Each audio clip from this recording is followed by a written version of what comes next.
Hi everyone, जय हिंद, वंदे मातरम। और आपका स्वागत है आपके खुद के चैनल आर के राय सर पर। सो स्टूडेंट, आज हम आपको बता रहे हैं आपकी ये सेम उसी जो बुक है, ठीक है, इस संस्कृत बुक से आपको हम महत्वपूर्ण क्वेश्चन बता रहे हैं जो भोपाल डीपीआई द्वारा क्वेश्चन बैंक जारी की गई है, उसमें से ही आपका पेपर आएगा पूरा का पूरा। तो स्टूडेंट, बने रहना है आपको वीडियो में। और यदि आज की इस वीडियो से ही सिर्फ आप अकेले वीडियो से पढ़ के जाते हैं तो गारंटी दे रहा हूं कि आपके 75 में से बहुत अच्छे नंबर आएंगे, ठीक है। बने रहना है वीडियो में अंत तक और बिल्कुल स्किप नहीं करना है, क्योंकि ये आप वीडियो देख लें, थोड़ी सी बड़ी वीडियो बन रही है ये, लेकिन घबराना नहीं है। ये पूरी वीडियो देख लें तो आप निश्चिंत हो जाएंगे और आपका कल का संस्कृत का पेपर बहुत ही अच्छा जाएगा स्टूडेंट, ठीक है। तो चलिए देख लेते हैं हम स्क्रीन पर अपनी संस्कृत की क्वेश्चन बैंक। ओके, आपकी जो भी समस्या हो आप कमेंट बॉक्स में लिख सकते हैं, किसी भी सब्जेक्ट से लेकर किसी भी क्वेश्चन को लेकर के, ठीक है स्टूडेंट। और यदि आप मुझसे पर्सनली बात करना चाहते हैं तो मेरे व्हाट्सएप नंबर 7509929282 पर मैसेज कर सकते हैं, ठीक है। समय मिलने पर मैं आपका उत्तर दे दूंगा। तो स्टूडेंट, आज हम आपको बता रहे हैं संस्कृत के मोस्ट इम्पोर्टेंट क्वेश्चंस, तो आपको वो पूरे समझना है। यदि आप ये पूरे के पूरे क्वेश्चंस जो मैं इस वीडियो में बताने वाला हूँ इस प्रश्न बैंक से पूरा आप याद करके जाते हैं तो आपका बहुत ही अच्छा पेपर जाने वाला है, क्योंकि पूरा का पूरा पेपर इसी प्रश्न बैंक से बनने वाला है। चलिए देखते हैं। तो विषय संस्कृत है, कक्षा 9वीं है, ठीक है स्टूडेंट। हम शुरुआत कर देते हैं जल्दी से, समय को ना गंवाते हुए। तो यहाँ देखना है इकाई 1 है प्रत्ययम विशेषणम विशेष्यम उचित विकल्पम चित्वा लिखा। तो स्टूडेंट, आपको ये देखना है क्योंकि आपका जो पेपर आने वाला है उसमें प्रत्यय भी आना है, विशेषण भी आना है, विशेष्य भी आना है, उपसर्ग भी आना है, सब कुछ आना है। तो स्टूडेंट, आपको यहाँ देख लेना है।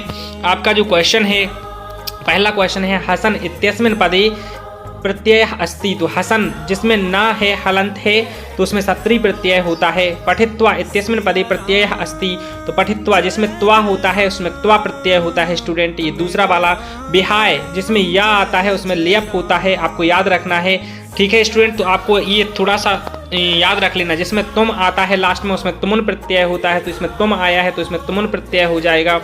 बाला, जो बाला है जो कि स्त्री प्रत्यय है तो इसमें टाप प्रत्यय होगा, स्त्री प्रत्यय। बाला हो, अजा हो, बालिका हो, स्टूडेंट आपको याद रख लेना है, इनमें टाप प्रत्यय होता है, ठीक है। गतवान में अक्तबतु प्रत्यय होगा। तो स्टूडेंट, आपको समझ लेना है और अच्छे से याद कर लेना है। ये ज़्यादा नहीं है, 15 ऑब्जेक्टिव टाइप क्वेश्चन है। तो आपको क्वेश्चन दिखाई दे रहे हैं, आप स्क्रीनशॉट ले लें और इनके उत्तर अपने अनुसार लगाएं, फिर इसके बाद में आप इसको आंसर से मैच कर लें। आंसर आपके ये रहे, ठीक है स्टूडेंट।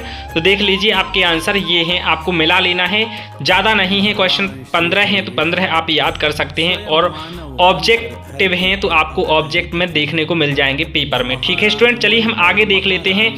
यहाँ पर देख लेते हैं खाली स्थान आ गए हैं। तो आपका जो क्वेश्चन रहेगा पेपर में वो खाली स्थान का क्वेश्चन भी रहेगा और उसमें ऑप्शन भी दिए जाएंगे। तो यहाँ रिक्त स्थानानि पूरयत धेनु इत्यस्य पर्याय पदम। तो धेनु का पर्यायवाची लिखना है स्टूडेंट। आप जानते हो पर्यायवाची, तो धेनु मतलब गाय होता है तो गावाह इसका आंसर हो जाएगा। वृषभ मतलब बैल होता है, ये नहीं होगा। रात्रि इत्यस्य पर्याय पदम। तो रात्रि का पर्याय शब्द बताना है तो निशा होता है स्टूडेंट। विमुच्य इत्यस्य पर्याय पदम, विमुच्य। तो स्टूडेंट, आपको अब ऐसे ही ये बहुत सारे 15 हैं, ज़्यादा नहीं है। तो जल्दी से समय को न गंवाते हुए हम देख लेते हैं।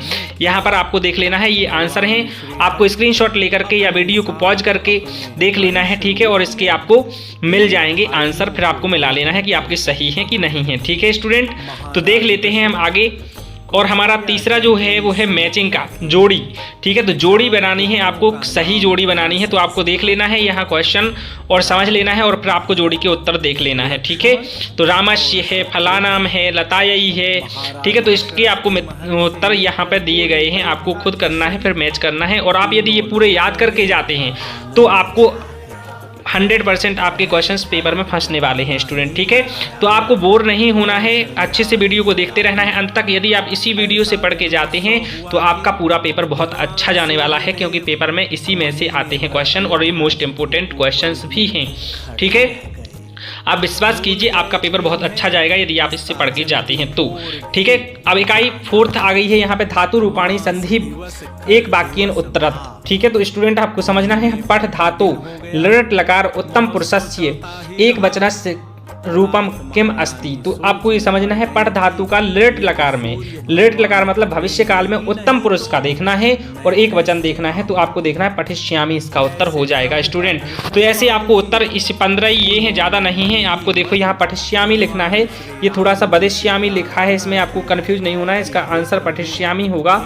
तो पठिष्यामि आप इसको कर लीजिएगा, ठीक है स्टूडेंट। ये वाला सा और ये सा आपको पठिष्यामि कर लेना है, ठीक है, आपको अच्छे से समझना है। तो आई होप आपको समझ में आ रहा होगा। आप ये वीडियो रोक करके क्वेश्चन लगाएं और याद करें, ठीक है। आगे हम देख लेते हैं। जो भी क्वेश्चन आपको समझ में नहीं आता, आप कमेंट बॉक्स में लिखें कि सर ये वाला क्वेश्चन समझ में नहीं आया है। शुद्ध वाक्यानाम समक्षम आम, अशुद्ध वाक्यानाम समक्षे ना इति लिखा। तो स्टूडेंट आपको समझना है नास्ति इत्यस्मिन् पदे व्यंजन संधि अस्ति, ना प्लस अस्ति। तो ये ना हो जाएगा, क्योंकि ना प्लस अस्ति में तो दीर्घ स्वर संधि होती है और ये कह रहे हैं कि व्यंजन संधि है, तो ये ना हो जाएगा। तो इसी प्रकार आपको ये 15 हैं, 15 पूरे याद करके जाना है। और यहाँ पर देखो ना ही निकला है, तो आपको ये उत्तर फिर मिला लेना है, ठीक है स्टूडेंट। और अभी बिल्कुल वीडियो देखते चलिए, एक साइड से मैं बता रहा हूँ, क्योंकि आप ये ना समझें कि ये तो मुझे आते हैं तो अच्छी बात, रिविजन हो जाएगा, और नहीं आते हैं तो याद करके ही जाइए। और ये जो क्वेश्चन है 15 क्वेश्चन अधोलिखितेषु प्रश्नेषु उत्तराणि संस्कृत भाषायाम लिखत। आपको इन प्रश्नों के उत्तर संस्कृत भाषा में देना है। तो हम गारंटी दे रहे हैं कि इसी 15 क्वेश्चंस में से आपके पूरे क्वेश्चंस फंस जाएंगे स्टूडेंट, ठीक है। ये 15 क्वेश्चन जो आप देख पा रहे हैं, इन्हीं में से कभी काम संबोधयति, स्वर्ण काकः काम अखादत, जीमूत वाहनः कस्य पुत्रः आसीत्, के मधु संग्रह व्याघ्राः अभवन पुरुषः। तो आपको ये पूरे के पूरे क्वेश्चन, आपको इनके उत्तर, आपको वीडियो रोक लेना है और उनके उत्तर अपने हाथ से लिख के देखना है, फिर आंसर में दिखा रहा हूँ उससे मिला लेना है। आपके जो गलत निकलेंगे उनको आपको याद कर लेना है स्टूडेंट, ठीक है, अच्छे से। ये आपके 15 के 15 उत्तर आपको दिख रहे होंगे। तो स्टूडेंट आई होप आपको समझ में आ रहा होगा और आप याद करके ही जाएंगे। ये मोस्ट इंपोर्टेंट क्वेश्चन है, पूरे के पूरे 15 याद कर लें तो आपका एक भी क्वेश्चन नहीं छूटेगा, अथवा सहज भी बन जाएगा आपका, ठीक है। अब आपको ये वाली एक्सरसाइज नहीं करना है, इसको अपन कट कर देते हैं, आगे बढ़ते हैं, ठीक है। तो स्टूडेंट अब यहाँ देख लीजिए, हाँ ये वाला क्वेश्चन आता है और ये महत्वपूर्ण भी है। ये 15 हैं, इसमें से आप यदि कर लेते हैं तो आपको बिल्कुल आपके किसने किससे कहा, कह कम प्रति कथयति, ये आता है, ठीक है। तो ये 10 हैं, 15 नहीं है, 10 हैं, तो और भी आनंद आ गया, क्योंकि ये 10 हैं तो 10 में से ही फंसने वाले हैं, क्योंकि ये परीक्षा के महत्व की ही है प्रश्न बैंक, ठीक है। ये 10 आप याद कर लीजिए, ये वाला याद कर लीजिए, छोटे छोटे जरूर याद रखें, ठीक है स्टूडेंट। तो आप अच्छे से याद कर लें, तो आपको ये पूरे 10 याद कर लें तो आपके पूरे फंस जाएंगे, आपके अथवा सहित बन जाएंगे। तो ये उत्तर भी हैं साथ में, ठीक है, पहले का उत्तर है, ठीक है, 10 के उत्तर हैं यहाँ पे, आप अच्छे से समझ लीजिए और अच्छे से कर लीजिए। नेक्स्ट हम देख लेते हैं रेखांकित पदानि आधृत्य प्रश्न निर्माणम करो। तो स्टूडेंट आपको रेखांकित मतलब जो रेखांकित मतलब अंडरलाइन वर्ड हैं, उन शब्दों की जगह पे आपको प्रश्न का शब्द लिखना है और यहाँ पे क्वेश्चन मार्क लगाना ना भूलिएगा, ठीक है, तभी वो प्रश्न बनता है। तो यहाँ लिखा सूर्योदयात पूर्वमेव बालिका तत्रोपस्थिता, ठीक है, तत्रोपस्थिता। तो स्टूडेंट सूर्योदयात की जगह अकस्मात हो जाएगा, इस टाइप से आपको स्वर्ण काकस्य की जगह कस्य हो जाएगा। तो आपको यहाँ पे समझ लेना है स्टूडेंट और अच्छे से आपको यहाँ पे क्वेश्चन वर्ड लिखना है और पूरा का पूरा। तो यहाँ देखो ये लिखे हैं उत्तर, आपको 10 कर लेना है प्रैक्टिस, क्योंकि इसी 10 में से आपके फंसने वाले हैं और कोई 2 करने पड़ते हैं, ठीक है। तो अच्छे से आपके 2 में 2 नंबर मिल जाएंगे। नेक्स्ट क्वेश्चन है यहाँ पे अशुद्ध कारक संशोधनम करो। हाँ यदि कारक ये 10 हैं, बिल्कुल इनको तो डट के ही जाएँ आप, क्योंकि इसमें से आता ही है, ठीक है। यहाँ पे एक नहीं दिया है इन्होंने, गणेशम नमः, ये वाला भी बहुत आता है, या शिवम नमः, ठीक है, गणेशम नमः। तो गणेशम का हो जाएगा आपका गणेशम नमः रहता है, इसको शुद्ध करना होता है, तो इसका शुद्ध हो जाएगा गणेशाय नमः। यहाँ पे बस अकेले शम की जगह साय कर देना, या कर देना, बड़ा सा और या, ठीक है, गणेशाय नमः कर देंगे तो आपका बिल्कुल सही हो जाएगा। इसी प्रकार से आपको ये पूरे 10 प्रैक्टिस कर लेनी है और उत्तरों से अपने मिला लेना है स्टूडेंट, ये हो गए हैं, ठीक है। तो आपको अच्छे से कर लेना है। नेक्स्ट हम देख लेते हैं जो नेक्स्ट टॉपिक है, हाँ ये है। अब इसके गद्यांश इसमें से बिल्कुल फंसने वाले हैं। आपकी ज़्यादा गद्यांश नहीं हम दिखा रहे हैं इसमें। देखो ये कि गद्यांश है, इस गद्यांश को पढ़ लीजिए, ये क्वेश्चन आप पढ़ लीजिए और इनके उत्तर नीचे दिए गए हैं, तो इनको पहले आप मन से कीजिए और फिर मिला लीजिए कि आपके सही हुए कि नहीं हुए। ठीक है, दूसरा पैसेज मतलब दूसरा गद्यांश है वो ये है, और इसके क्वेश्चन ये आपको दिखाई दे रहे हैं तीनों। ये तीनों क्वेश्चन आप इस पैसेज को पढ़ें और फिर लगाएं, और फिर मैं उत्तर जो दिखा रहा हूँ उनसे आप मिला लें। तो ये उत्तर हैं आपके, मिला लें। फिर ये वाला जो पैसेज है, देखो ये पैसेज है प्रकृति वाला, और तीनों क्वेश्चन इसके दिए गए हैं। इस तीनों इसको पढ़ करके आप तीनों इस पैसेज को पढ़ करके तीनों आप उत्तर, ठीक है स्टूडेंट। तो इस पैसेज को पढ़ें और तीनों प्रश्नों के उत्तर आप बताएं, और फिर यहाँ पे आंसर हम दिखा रहे हैं तो उनको मिला लें, ये तीनों उत्तर हो जाएंगे। ठीक है, तो आगे हम देख लेते हैं। ये तीनों ही थे। अब यहाँ पे पद्यांश भी आता है, तो पद्यांश में श्लोक आते हैं स्टूडेंट। तो आपको 2 श्लोक आएंगे, उन 2 में से किसी एक के उत्तर लिखने पड़ेंगे, अथवा में रहेगा एक। तो आप इस श्लोक को पढ़ेंगे, ये प्रश्न है, इस श्लोक में से ही इन प्रश्नों के उत्तर मिलेंगे। तो उत्तर आपको छांटना आना चाहिए, जैसे व्रतम यत्नेन संरक्षेद, वित्तम एति च याति च, अक्षीणो वित्तः क्षीणो, व्रतस्तु हतो हतः। तो स्टूडेंट आपको अच्छे से समझना है कि किम यत्नेन संरक्षित, तो किम मतलब व्रतम आपको याद रखना है। ठीक है, चरित्र को हमें यत्न से प्रयत्न पूर्वक बचाना चाहिए। और ठीक है, तो आपको अच्छे से समझना है। इसका अर्थ नहीं बताऊंगा मैं अभी क्योंकि समय कम है। आगे देख लेते हैं। प्रिय वाक्य प्रदानेन सर्वे तुष्यन्ति मानवाः तस्मात् तदैव हि वक्तव्यम वचने च दरिद्रता। तो ये बहुत ही अच्छा श्लोक है और इसके क्वेश्चन आते हैं। ये वाला तो मोस्ट इम्पोर्टेंट है, ये पेपर में आता ही रहता है, तो इसके क्वेश्चन आपको अच्छे से करना आना चाहिए। नहीं आ रहे हैं तो आप इसका उत्तर यहाँ से देख लीजिए और याद कर लीजिए स्टूडेंट। ठीक है, चलिए देख लेते हैं। एक और है, गुणा गुणज्ञेषु गुणा भवन्ति। तो ये वाला आपके तीनों क्वेश्चन इसके दिए गए हैं, और आपको इससे भी क्वेश्चन समझ में नहीं आता तो आप कमेंट बॉक्स में बता सकते हैं कि सर ये समझ में नहीं आ रहा है। पिबन्ति नद्याः स्वयमेव नाम्भः। ठीक है, तो ये वाला भी मोस्ट इंपोर्टेंट रहता है, जो लास्ट का रहता है, और फर्स्ट वाला तो आपको अच्छे से याद कर लेना है। इसके तीनों क्वेश्चन आपको इसमें से आंसर ढूंढना है, और फिर आपको आंसर से मैच कर लेना है कि आपके सही हुए हैं कि नहीं हुए हैं। ठीक है स्टूडेंट, तो आई होप आपको समझ में आ रहा होगा। आगे हम देख लेते हैं। अधुलिखितेषु नाट्यांशम। अब एक नाट्यांश भी आएगा, तो आपको ये पढ़ लेना है, और उसके इसी में से उत्तर ढूंढने पड़ते हैं। 3 आते हैं, ठीक है ना, तो आपको अच्छे से कर लेना है। इसमें आपको बिल्कुल भी कंफ्यूज नहीं होना है स्टूडेंट। ठीक है, तो यहाँ देख लीजिए, आपको ये तीनों क्वेश्चन दिखाई दे रहे हैं। तीनों क्वेश्चन जब आप कर लोगे तो आंसर से यहाँ से मैच कर लेना है। नेक्स्ट भी है, ये 3 है, ज़्यादा नहीं है, तो तीनों की प्रैक्टिस कर लें आप बिल्कुल अच्छे से। दूसरा ये है, और तीसरा ये है। ठीक है, तीसरा ये है।